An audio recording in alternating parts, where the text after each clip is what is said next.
నమస్తే అండి. వైసీపీ అధికార పక్షంగా ఫెయిల్ అయిందని జూన్లో నిరూపితమైంది. 151 సీట్ల నుంచి 11 సీట్లకు దిగజారడం అంటే అది మామూలు విషయం కాదు. చాలా పతనమైనటువంటి విషయం. పతనమే. జాతీయ స్థాయిలో కూడా బీజేపీ ఒకసారి 2 సీట్లు తెచ్చుకున్న మాట నిజమే. అయినా 1980 నుంచి కూడా అది ప్రతిపక్షంలోనే ఉంటూ ప్రజల పక్షాన గలం విప్పింది. కానీ ఇప్పుడు వైసీపీ 5 ఏళ్ల పాలన తరువాత 7% సీట్లు తెచ్చుకుంది. ఇప్పుడు అసెంబ్లీ బహిష్కరిస్తామని చెప్పి ప్రతిపక్షంగా కూడా తాము ఫెయిల్ అయ్యామని చాటుకుంటుంది. సాధారణంగా అధికార పక్షం అసెంబ్లీ లేదా పార్లమెంటు సమావేశాలు జరుగుతున్నప్పుడు ఎగ్గొడదామని, కనీసం కుదిద్దామని పని దినాలు, అలాగే నడిచే రోజులలో కూడా ఏదో గలాటా చేసేసి సభను వాయిదా వేయిద్దామని చూస్తూ ఉంటుంది. ప్రతిపక్షం తమను ఎండగడుతుందనేటటువంటి భయంతో ఇది ఊహించే రాజ్యాంగ నిర్మాతలు కనీసం ఇన్ని సీజన్లలో సమావేశాలు జరగాలి అనేటటువంటి షరతులు పెట్టారు. ప్రతిపక్షమేమో అసెంబ్లీ పెట్టండి, గడువు పొడిగించండి అని డిమాండ్ చేస్తూ ఉంటుంది సహజంగా. కానీ అందుకు విరుద్ధంగా ఇక్కడ ఏపీలో వైసీపీ అసెంబ్లీయే అక్కర్లేదు, బయట మీడియాతో మాట్లాడేస్తాం, మా ముచ్చట తీర్చుకొని తృప్తి పడతామో అంటోంది. అసెంబ్లీకి వెళ్ళినప్పుడు ఎన్నికల్లో పోరాటం దేనికి? చచ్చి గెలవడం దేనికి? అసెంబ్లీ అనేది చర్చా వేదిక.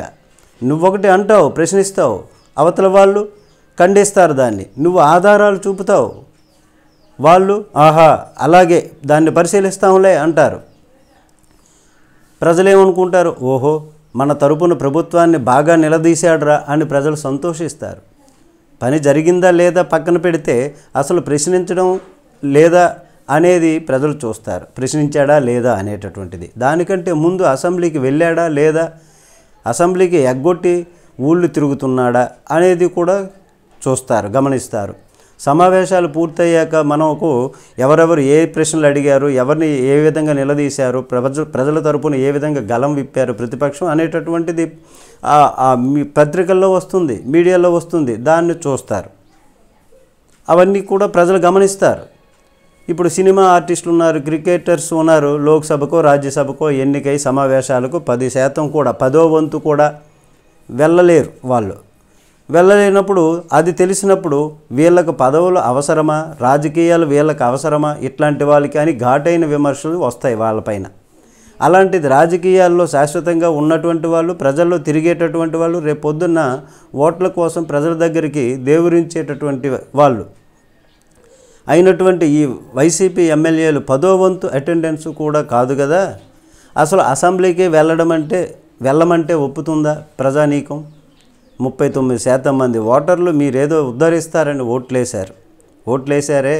అధికారం ఉన్నా లేకపోయినా వాళ్ళ కోసం అసెంబ్లీలో గలం విప్పి తీరుతారని ఆశపడ్డారు వాళ్ళందరూ కూడా. అయితే మరి అట్లాంటి వాళ్ళ సంగతి ఏంటి?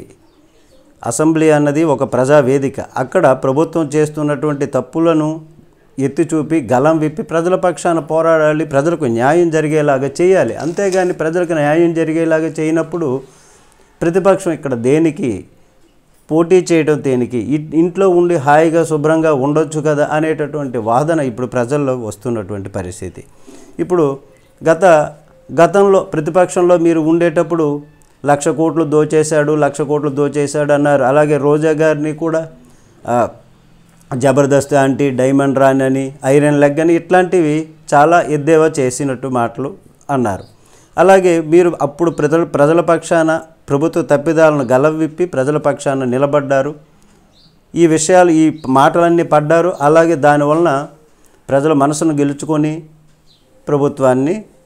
ప్రభుత్వంలోనికి వచ్చారు. ఆ తర్వాత మీ ప్రభుత్వం మీద కొంత వ్యతిరేకత ఏర్పడడం వలన మరలా మీరు ఘోరమైనటువంటి ఓటమిని చవి చూశారు. ఇప్పుడు కూటమి ప్రభుత్వం ఏర్పడింది చంద్రబాబు నాయుడు గారి నేతృత్వంలో. వాళ్ళు సూపర్ 6 పథకాలు చేస్తామన్నారు, ప్రజలకు ఇస్తామన్నారు. అవి ఇప్పటికీ కూడా ఇవ్వలేకపోతున్నారు. ఇది ఒక సందేహాత్మకంగా ప్రజల్లో మిగిలిపోయింది. అయితే ఈ 5 నెలల పరిపాలనలో కూడా ప్రభుత్వం పైన వ్యతిరేకత ఏర్పడింది ప్రజల్లో.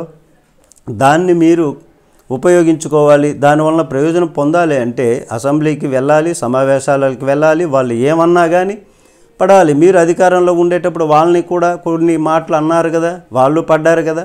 అలాగే మీరు కూడా వాళ్ళు ఏదో అంటారు, నేను వెళ్ళను, నాకు మైక్ ఇవ్వరు అంటే సీఎంతో సరిసమానంగా మైక్ ఎలా ఇస్తారు?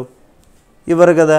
మీకు ఇవ్వాల్సినటువంటి సమయం వాళ్ళు ఇస్తారు. ఆ సమయంలో మీరు ప్రశ్నలు వేసుకోగలగాలి. అది ప్రజల మనసును గెలుచుకోగలగాలి. అది ఒక ప్రజావేదిక. దాన్ని ఉపయోగించుకొని ప్రభుత్వ విధానాలను, ప్రభుత్వ ఆ వ్యతిరేకతను మీరు ప్రజల పక్షాన గలం విప్పి మాట్లాడాలి. దాన్ని ఉపయోగించుకోగలిగినప్పుడే మీకు సరైనటువంటి అవకాశం నెక్స్ట్ రాబోయేదానికి వచ్చేటటువంటి వీలుంది. లేదంటే ఇంకేముంది, మరెందుకు ఎలక్షన్లో నిలబడాలి, పోటీ చేయాలి, డబ్బులు ఖర్చు ఎందుకు, ఇట్లాంటివి ఎందుకు, ఈ కష్టం ఎందుకు, ఈ నష్టం ఎందుకు అనేటటువంటి విధంగా ఇప్పుడు ప్రజలు భావిస్తున్నటువంటి విషయము. దీనిపైన ఒకసారి మీరు ఆలోచించాలని ప్రజలు కోరుకుంటున్నారు. నమస్తే.